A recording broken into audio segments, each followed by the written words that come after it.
It's time. It's time for another round of the Fan Showdown, this time Season 2, Episode 15. And we're just gonna go.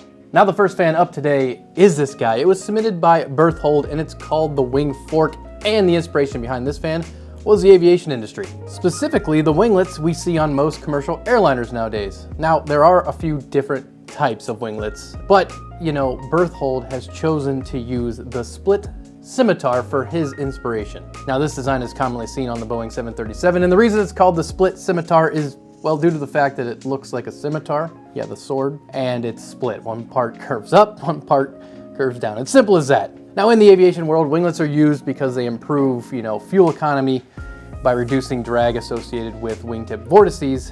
How does that translate into PC cooling fans, you might ask? Well, I don't know. I do know that they look cool, and that's really all I need, to be honest. In addition to winglets, Berthold has gone for a pretty thick airfoil. The reason being is that you normally see really thick airfoils used on low-speed aircraft, and he's hoping, since, you know, the A12X25 doesn't spin as fast as, say, a jet, that is going to help him produce more, you wouldn't say thrust, you would say cooling performance or airflow to maybe cool the air cooler just a little bit better. Now, next up, we have the Mark II.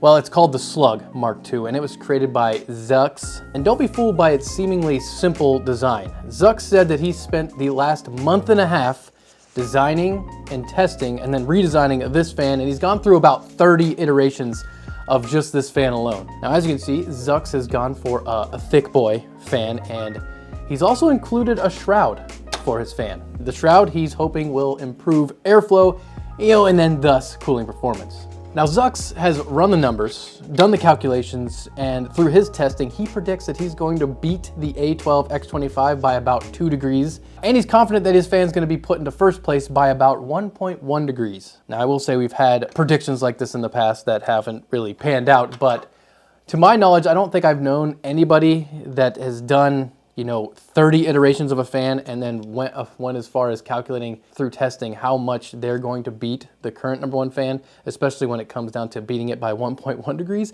And you know for a fact we're going to check those numbers there, Zuxx, but best of luck. Now, if this is what you get with tons of time and effort spent testing and redesigning, what do you get if you're just here to have a good time? Well, you get this, the TORNADORIDER by Gist. Now, like I said, Gist said that they're just here to have fun, and well, this is what fun gets you.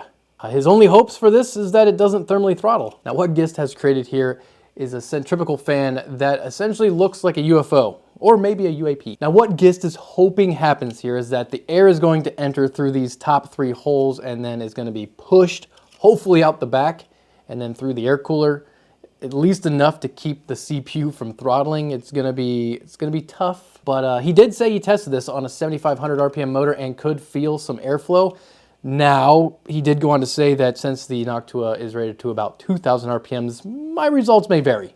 And last up, we got the SUPERFAN, brought to you by Andreas. For this design, Andreas said he spent some time trying to calculate the proper blade angle at the root and at the tip, and that he's hoping that the blade that he's created by doing so is going to produce even thrust throughout the entire blade or fan disc. Now, what I find most interesting about this design is what those calculations did to the shape of the fan. At the blade root, or around the hub where the blade or where the fan really spins the slowest, the angle of attack is quite steep, and at the tips where it spins the quickest, it's quite shallow, and it's really made the height of the fan pretty weird. It kind of looks like a flower. And since we're on the SUPERFAN, let's see exactly how it sounds. The SUPERFAN came in around 50.9 dBA.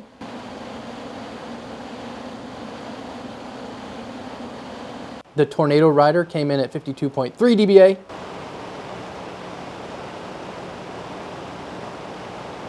The WINGFORK came in around 47.2 dBA.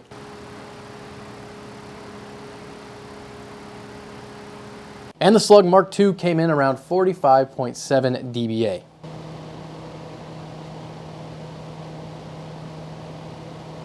Meaning that in this group of fans, the SLUG Mark II came in first, the WINGFORK came in second, the SUPERFAN came in third, and the UAP came in fourth. Now for the fun part. Well, one, will the TORNADORIDER move any air at all? Because if it doesn't, the whole thermal throttling thing is kind of out the window. And I'm kind of interested to see what this shroud's going to do for the airflow going into this fan. Let's check it out.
Okay, two things. First, after seeing the smoke tests on Zuxx's fan here, I think he's onto something. And then number two, yeah, I think Gis is about to have a real bad day. When it comes to cooling performance, the SUPERFAN came in with an average temperature of 78.8 at a room temperature of 20.5, giving us a delta of 58.3. The TORNADORIDER came in with an average temperature of 93.3 at a room temperature of 20.2, giving us a delta of 73.1. But it did thermally throttle, so it basically got a DNF. The WINGFORK came in with an average temperature of 74.1 at a room temperature of 20.3, giving us a delta of 53.8. And the SLUG Mark II came with an average temperature of 72.4 at a room temperature of 19.8, giving us a delta of 52.6. Placing the SLUG Mark II in first place, the WINGFORK in second place, the SUPERFAN in third, and the TORNADORIDER in fourth. A delta of 52.6 is an order of magnitude better than like anything we've ever seen in the history of like this show. And remember those predictions that Zuxx made? Yeah, dude wasn't lying. He came in at 2.5 degrees better than the A12X25, and his prediction was 2. And he got first place over the previous first place fan by 1.6 degrees, and he predicted 1.1. Also, if you're wondering how much better this shroud made this fan perform, I gotcha, because I was also curious, so I ran it again without it, and it came in with an average temperature of 74 at a room temperature of 20, giving it a delta of 54. So yeah, shroud works. Not only does it work, it appears to have added 1.4 degrees of cooling power, which is the difference in this case from first to second. This thing did so good that you might not even notice that the WINGFORK is in second place, and in any other day of the week in this entire series, except for today, it would have been a solid first, which is incredible. So ladies and gentlemen, there you go. There is the new Fan of Showdown champion by like a lot. I'm gonna be honest with you, it got to the point where I was like, there really can't be that much more improvement yet to be had. And then the SLUG Mark II comes in and is like, yeah, there is. So if you think you got what it takes to beat this, just take some notes on what he's done here. Maybe run some tests yourself if you can. And if you can do better, or you just have something funny you want to show me, make sure to design it. Then send me at least an STL file to thefanshowdown@gmail.com if you're curious about the dimensions you need to make sure you hit in order for it to fit on the A12X25 fan disc. Go to my Thingiverse account. I have a little sheet there that you can see all the critical dimensions you need to hit. And we'll see you in the next video, because there'll be another one. This is mind blown.